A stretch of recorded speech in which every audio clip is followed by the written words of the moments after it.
Bom dia a todos. Queria inicialmente agradecer o honroso convite feito pelo Crefito 4 para participar desse evento maravilhoso. Confesso também que é a primeira vez que eu tive a oportunidade, de estar em um evento tão animado, casa cheia. Muito obrigado pela presença de todos vocês. E me passaram uma missão difícil hoje, que é falar sobre o que a gente tem de evidência sobre o uso da estimulação elétrica neuromuscular na dermatofuncional. Vocês sabem que na dermatofuncional existe uma carência muito grande de pesquisas. Então, quando a gente pensa em estimulação elétrica neuromuscular, ou seja, o uso de corrente elétrica para gerar contração, nós temos um volume muito grande de evidência voltado para a área ortopédica, para a área músculo-esquelética. O professor João Durigan vai abordar esse tema mais tarde. E também na área de neurologia. Tem muita evidência científica. Talvez uma das maiores evidências científicas da eletroterapia é o uso de estimulação elétrica para prevenção e tratamento de subluxação de ombro em paciente hemiplégico. E aí eu pergunto, quem usa isso? Poucos.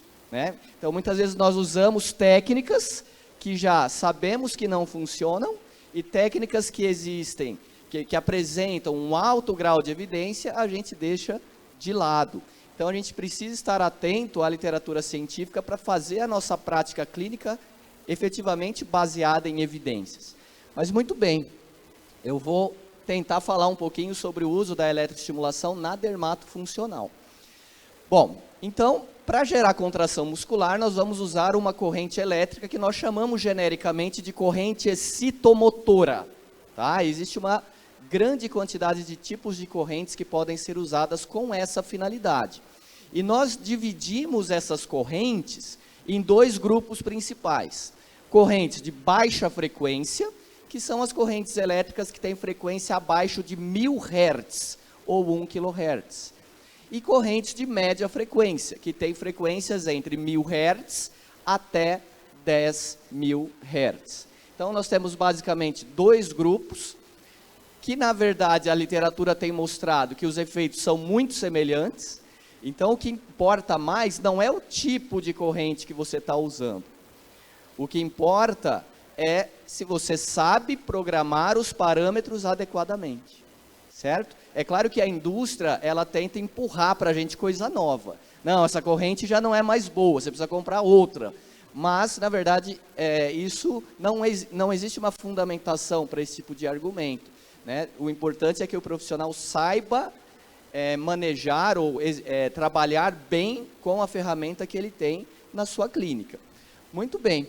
Então, inicialmente, eu vou falar sobre as correntes de baixa frequência. A gente tem correntes de baixa frequência que são polarizadas, que praticamente não são mais usadas atualmente, e as correntes não polarizadas, essas sim, nós podemos utilizar.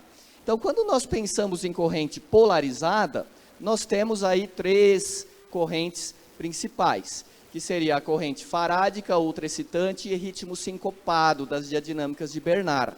Reparem que todos esses são, na verdade, apelidos que foram dados para as correntes. Porque se a gente for analisar o nome físico, a corrente farádica é uma corrente pulsada, monofásica, triangular, que tem uma duração de pulso de 1 milissegundo e uma frequência de 50 Hz. A corrente ultraexcitante, que o nome verdadeiro dela seria uma corrente pulsada, monofásica, retangular, que tem uma duração de pulso de 2 milissegundos e um intervalo entre pulsos de 5, o que vai dar uma frequência de 142, 143 Hz. E as correntes diadinâmicas de Bernard, no caso a ritmo sincopado, que ela tem pulsos senoidais de 10 milissegundos, com intervalo de 10 também, e que eram utilizadas para contração muscular. Pessoal, estamos em 2019, não faz mais sentido você usar esse tipo de corrente, especialmente em dermatofuncional, porque são correntes polarizadas, que oferecem risco de queimadura química da pele e que apresentam tempos de duração de pulso extremamente longos, o que torna a corrente extremamente desconfortável. Então, se o Crefito for lá na clínica, alguém estiver usando essas correntes, tem que autuar o profissional, né? O cara está muito desatualizado. Então, são correntes, para falar assim, existe alguma aplicação atual? Somente para lesão nervosa periférica. Então, uma técnica que poucos conhecem, geralmente não dá tempo de ensinar isso na graduação, né? A gente, às vezes, até comenta em uma aula breve, mas é um assunto denso, que é o eletrodiagnóstico de estímulo, tá? Que a gente faz as curvas, intensidade e duração, para aí conseguir estimular o músculo desnervado. Aí você vai precisar de um equipamento, que também são poucas empresas que fabricam, porque não tem demanda, como foi falado anteriormente, né? Mas são geradores universais de pulsos, porque aí você consegue estimular o músculo que está desnervado.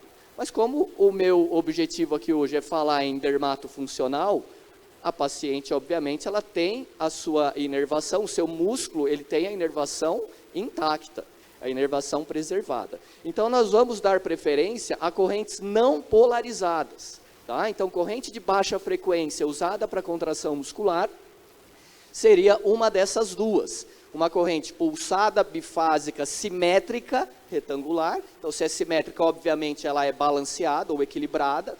Ou alguns fabricantes trabalham com pulsos bifásicos assimétricos, porém balanceados, equilibrados, que aí você tem a corrente líquida direta igual a zero, não tem nenhum efeito polar. Você pode pregar choque sem dó do paciente, que não vai ter risco de queimadura da pele. Só você colocar o eletrodo muito errado, fizer lá um erro crasso, tá? Mas caso contrário, são correntes bastante seguras e mais confortáveis do que as correntes que eu mostrei anteriormente. Muito bem, mas em que equipamento você encontra essa corrente? Essa corrente é aquela que o fabricante, infelizmente, chama de FES. Então, quando você pega lá o aparelhinho, tem lá FES. Tá? Por que eu falo que é o nome infeliz? FES é estimulação elétrica funcional. Isso não é nome de corrente. Tá? Então deveria ter outro nome, não FES. E muitas vezes, por exemplo, na dermato, quando você usa esse tipo de corrente, você não está fazendo FES. Porque a paciente está deitada, tomando choque no abdômen. Ou no glúteo, para aumentar a força, aumentar o tônus. Então, que movimento funcional você está produzindo? Nenhum. Então, na verdade, o que a gente está fazendo é uma estimulação elétrica neuromuscular e não funcional. FES é aquele uso da eletro para o paciente hemiplégico que tem o pé equino, que você precisa ajudar a marcha para ele ter a dorsiflexão. Né? Tem um aparelhinho, a ACD, que fabricava inicialmente, chamado Dorsiflex. Hoje em dia está sendo comercializado por uma outra empresa, que é uma palmilha que é colocada no calçado do paciente. Toda vez que ele tira o calcânio do chão, dispara a corrente, ele faz a dorsiflexão. Então, ele usa durante a atividade funcional. Isso é FES. Já existem equipamentos que nem precisam da palmilha mais. Eles têm um acelerômetro e o equipamento sabe exatamente o momento que ele precisa disparar a corrente. E aí o paciente neurológico consegue usar a eletroestimulação, inclusive descalço. Tá? Então, seria uma evolução. Então, evitem, né, levem a mensagem aqui hoje, evitem usar esse termo. O que você está fazendo? O seu paciente operou o joelho. Você está estimulando o quadríceps, porque ele está com uma atrofia muscular. Não diga que você está fazendo FES. Tá? Se alguém perguntar, o que você está fazendo? Estou fazendo uma estimulação elétrica neuromuscular. Que corrente que você está usando? Uma corrente pulsada de baixa frequência. Certo? Muito bem. É exatamente a mesma corrente do TENS. Por isso que muitos aparelhos vêm lá o modo TENS e FES. Por quê? A corrente é exatamente a mesma. O que muda é que quando você passa para o modo FES, o equipamento ele vai ativar o T-ON, T-OFF, rampa de subida e rampa de descida. É a única diferença. Então ele muda o programinha para você ter mais ajustes, para ter contração e relaxamento. Mas a corrente é a mesma. Tem muitos colegas que não sabem isso, eles acham que muda a corrente. Não, é a mesma. Tá? E as correntes de média frequência, que são mais famosas, vamos dizer assim, não necessariamente melhores, né, mas são mais conhecidas, mais divulgadas, a gente tem basicamente 3 que podem ser usadas para a contração, que é a corrente russa, a corrente Alce e a corrente interferencial. Todas essas nós podemos usar para produzir contração muscular. Obviamente, russa, alce e interferencial são também apelidos, né? Se a gente for analisar o nome correto, o nome físico da corrente, são correntes alternadas de média frequência, ou seja, elas vão ter frequência entre 1000 e 10.000, moduladas em burst. Então, elas são moduladas em baixa frequência. Então, reparem que tem ali alguns pacotinhos, tá? Então, isso nós chamamos de frequência de modulação. Apenas como exemplo, a corrente russa ela tem uma frequência de 2.500 Hz e ela tem bursts com duração de 10 milissegundos, com intervalo de 10 milissegundos entre os bursts, o que vai dar um período de 20 milissegundos de uma frequência de modulação de 50 Hz. Então, ela é 2.500 Hz, modulada em 50 Hz. Hoje em dia, os equipamentos permitem que você mude isso. E você deve mudar, porque a literatura já nos mostra que a russa original não é tão legal. Tá? Ela não gera o torque adequado. Eu acredito que isso será comentado nas próximas apresentações, mas a sugestão que eu poderia já passar para vocês é que vocês diminuam essa duração do burst, ou o ciclo de trabalho. Se o seu equipamento de corrente russa permite que você altere o ciclo de trabalho de 50% para algo entre 10% e 20%, ou seja, você vai ter uma duração de burst ali entre 2 e 4 milissegundos, isso gera mais torque, o resultado vai ser melhor. Tá? Aí o povo teórico chato fala, não, mas aí você não pode mais chamar de corrente russa, porque você mudou a russa. Tá bom, você chama o nome que você quiser. A gente tem um amigo argentino chamado Oscar Ronzio, que vai estar inclusive no Brasil em breve, dando um curso, e ele chama, né, eu fui banca da tese de doutorado dele, e ele colocou lá no título, efeito da corrente neo-russa, chama neo-russa, porque é uma russa nova, diferente. Ele mudou as características dela, né? Então, a corrente alça é como se fosse uma pequena evolução da russa. O australiano, o professor Alex Ward, ele começou a questionar tudo que o russo fez. Então, por que 2.500 e não 2.000, não 1.000, não 5.000, não 9.000, não 10.000? E ele comparou várias frequências e viu que com 1.000 Hz, com 1 kHz, ele conseguia gerar mais torque. Então, o que ele mudou? Mudou a portadora, de 2.500, mudou para 1.000. E a outra diferença, que vocês conseguem enxergar facilmente, é que ele diminuiu a duração do burst. Para quanto? Para 2 milissegundos. E ele viu que com isso, você também tinha um torque maior. Tá? Então, reparem que nem sempre mais é melhor. O burst mais curto, ele gera uma contração melhor do que o burst longo. Por quê? Porque o burst longo faz com que o nervo dispare várias vezes dentro do mesmo burst. Então, se a corrente é modulada em 50 Hz, e em cada burst, por exemplo, o nervo disparar 3 vezes, você vai ter 150 disparos por segundo. Então, isso acaba levando à fadiga sináptica e a resposta acaba não sendo tão interessante.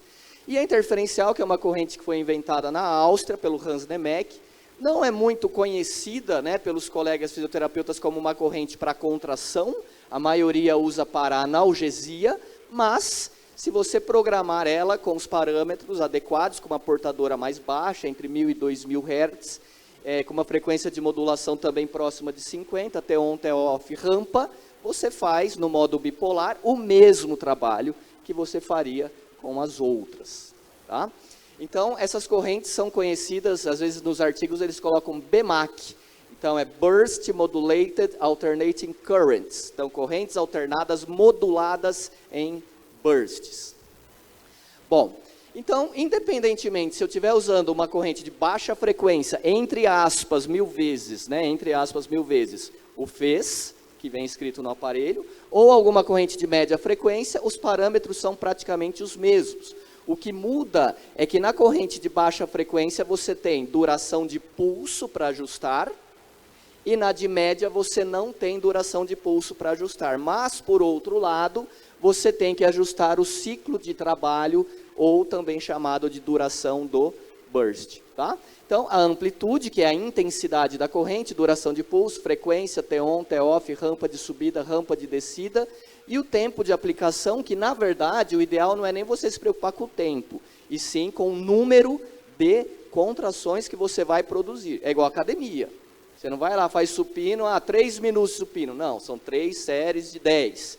Então, o raciocínio deve ser o mesmo. É claro que você pode fazer um cálculo, né? Então, se eu tenho um T1 de 10 e um T-off de 20, em 1 minuto eu tenho 2 contrações. Se eu programar 5 minutos no aparelho, eu fiz 10 contrações. Então, você pode fazer esse raciocínio, mas o cálculo é feito em cima do número de contrações. Também o professor João com certeza vai comentar, mas talvez um dos fatores mais importantes, né, não é o único obviamente, mas é a amplitude. Tá? Para você conseguir gerar um aumento de força, você tem que não ter dó do paciente.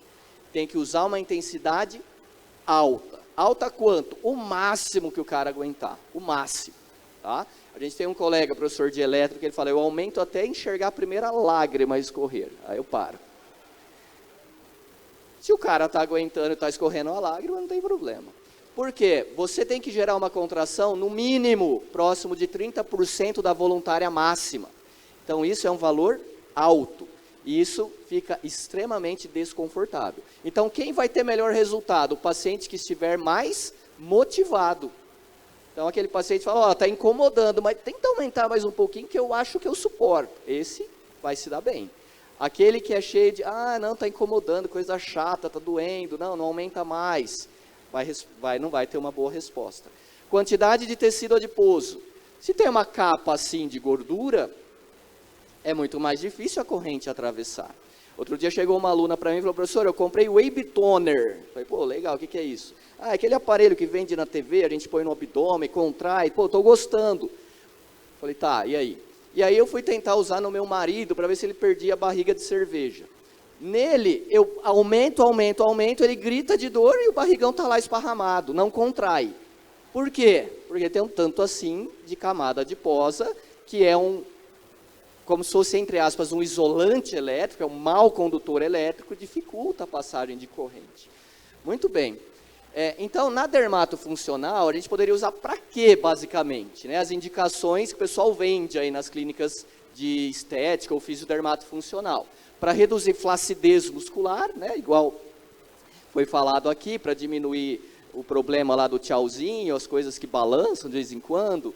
Então, para flacidez muscular, para reduzir gordura localizada, tem gente que usa com essa ideia, e para tentar também reduzir o grau da celulite, que é o fibroedema geloide. Muito bem.